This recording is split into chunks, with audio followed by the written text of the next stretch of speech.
So I get asked a lot about the pros and cons of AA and what I think the benefits are, that sort of thing. So I thought I'd make a quick video telling you, basically. um, these are based on my experience of AA. I live in Worcester in England, so most of the AA meetings I've attended are in Worcestershire, so I can only go by my experience. I've been to, when I first started AA, I went to about 7 or 8 meetings a week. So I have been to quite a few of them and I've been to quite a few different meetings. So hopefully I can give a good sort of insight into at least the meetings in my area. One of the pros, like that I hadn't even written down, is the fact that all AA meetings are different, and I highly recommend that you go to a few of them, not just one or two, because sometimes you can go to one and just really not get on with it and think, oh, these are just a bunch of weirdos and I don't associate with any of these people. And then another meeting might be full of people that you can understand and get on with and sort of associate with a lot more, because that's one thing I would recommend doing, is finding people that are similar to you and on your journey. That was one thing that I was very surprised at when I first came into AA.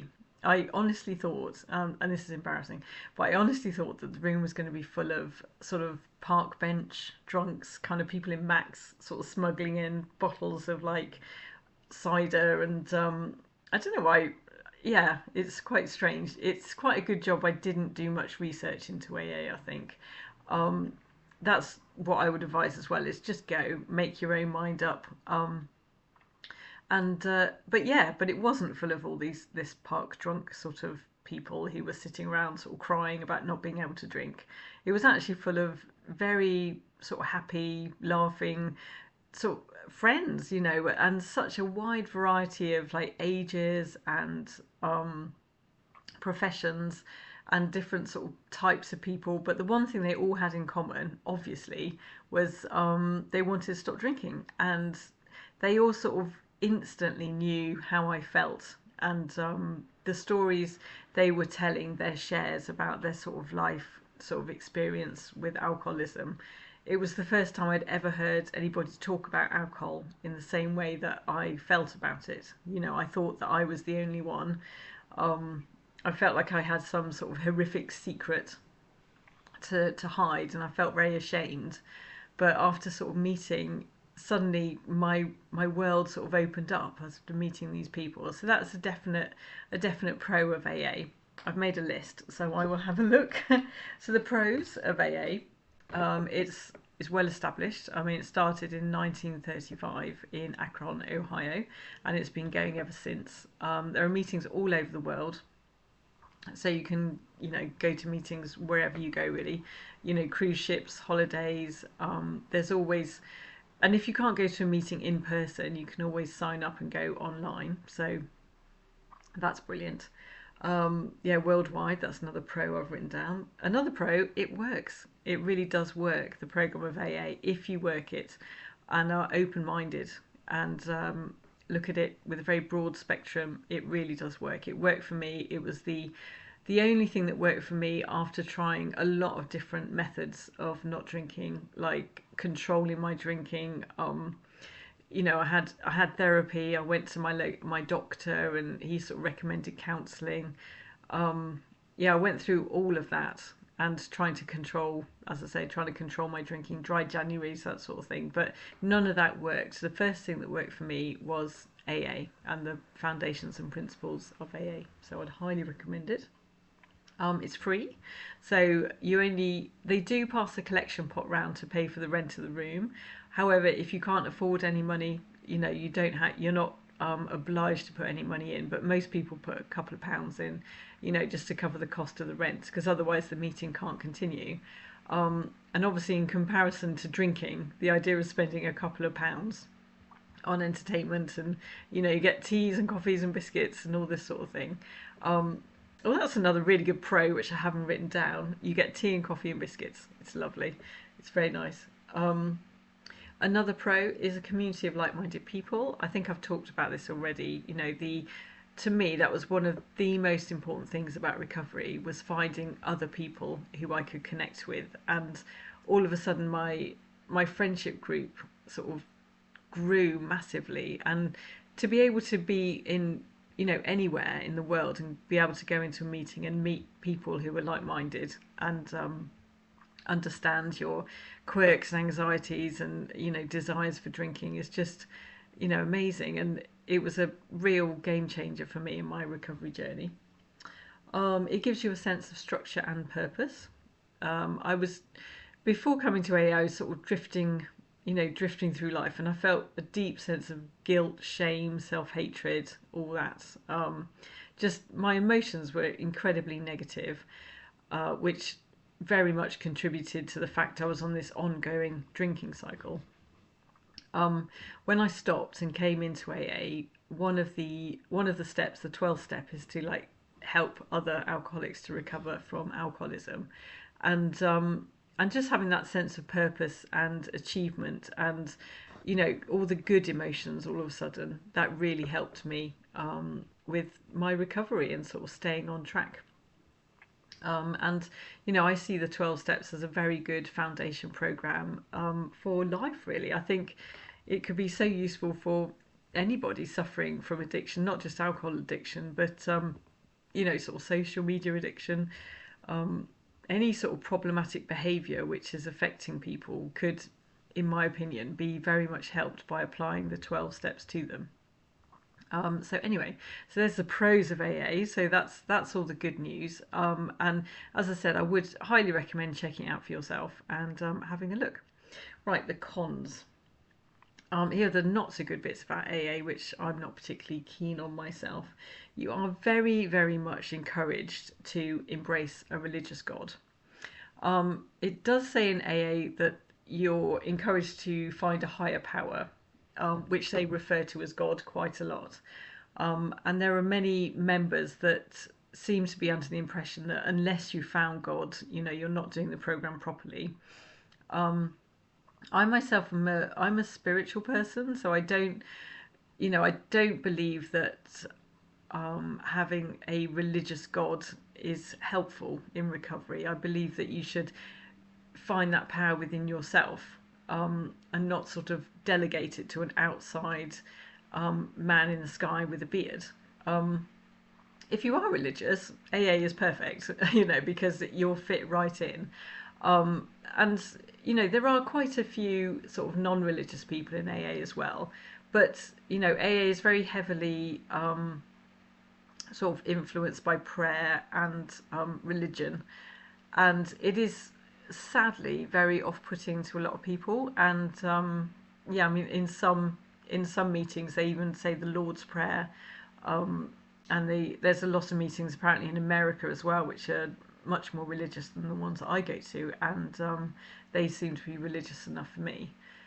Yeah, I'm not sure. I think the only way to sort of combat this really is to just keep an open mind. I mean, I tend to just remember that it is a higher power, it's not a God. That is how it was originally, AA originally intended for people to have a higher power.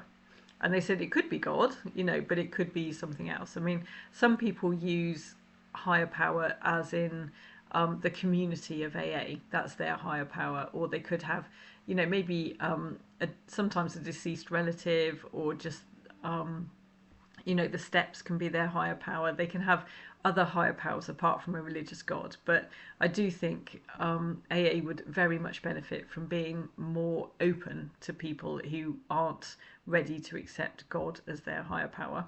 And to look back at the traditions and steps themselves and think, well, actually, it's not supposed to be God, it's supposed to be a higher power. So yeah, it is a bone of contention really amongst many people in AA, this religious aspect, because it would be nice if the program came across as less religious. Another con of AA. Anonymity, which I can never say, that's another con as well, we'll write that down. Anonymity is a bit sketchy at best, I think. If you're, I mean, nobody would deliberately sort of reveal that another member is an AA, but you do get newcomers come to meetings quite often, and they might come once and decide it's not for them, carry on drinking, but still tell, oh, guess who I saw in that meeting, and AA meetings they can be very openly displayed. So, you'll have a big AA sign outside a church hall saying you'll be going into that church hall. Um, and also when you start to become part of the community of AA, everybody knows everybody else. So, and I mean, and as you sort of get into recovery, it's like my family and friends, if they meet a new person, like a new friend of mine, they will automatically say, oh, are they in AA? And even though I've told them a million times, I said, look, I can't reveal whether my friend's in AA or not. It's an anonymous program. They just sort of look at me and go, oh, okay. And they've made that judgment already just by association. And there are some people which are very open about their sobriety, and that's brilliant for them. But unfortunately, if you're sort of in a group with that person, other people are going to sort of ask questions about why you're spending time with this person. So yeah, it is very difficult, and I think I personally had nothing to lose when I came into AA. I didn't have a sort of job of high social standing or anything like that, and I couldn't care less who knew about my status as an alcoholic. But unfortunately, there are people who have who that anonymity is very important to, and sometimes I think it could be protected better. So that is a slight con with AA. But there are ways that and Zoom bombing, because I mean you could be in a Zoom meeting and be bombed by people, because the people that run the meetings are not necessarily technical wizards. They're only AA members themselves, and so and then your identity could be revealed in that way, sort of. But yeah, it isn't a small issue, but still an issue, I believe. Right, another con. In AA, we're encouraged to have sponsors which help us to get through the 12 steps. And these sponsors can be very helpful, but they can also be quite harmful. The sponsors, by nature of the program, the sponsors can be anybody. So, and when you're new in, you're encouraged to look for a person who you feel sort of an affiliation with, and you ask them to be your sponsor, and that person will take you through the steps. But these people are just recovering alcoholics themselves. They're not trained therapists. Sometimes they don't have much or any empathy towards your situation, or they have a structure in place of how they will apply the steps to your life, which can potentially in some situations be quite dangerous for individuals to have non-qualified people sort of taking on a role of support and sponsorship in their life. It can be quite dangerous. So I would say choose carefully who your sponsor is, and also don't be afraid to change that sponsor at any time that you're feeling just unhappy with the sponsor, or sort of that you're not really sort of getting much from their help. So just choose carefully. But those are the main pros, I think. No, the main cons. Oh, I get confused with the pros and cons, but anyway, yeah, those are the main sort of like down points to AA. In the main, I would recommend AA, but it isn't the only method of getting better. But the 12 steps is a good first step of recovery. Not that makes much sense, but anyway, yeah, if you're interested in knowing more about recovery and checking out my book, I've written a book called The First 30 Days, which is to help people in their first 30 days of recovery. It is based on the 12 steps and other methods which I use to get help, really, and to recover, which is brilliant, and I wish that for you all. And yeah, also check out my website down below. The link is there. It's rebelsoulrecovery.com. And as always, have a lovely week, and speak to you soon.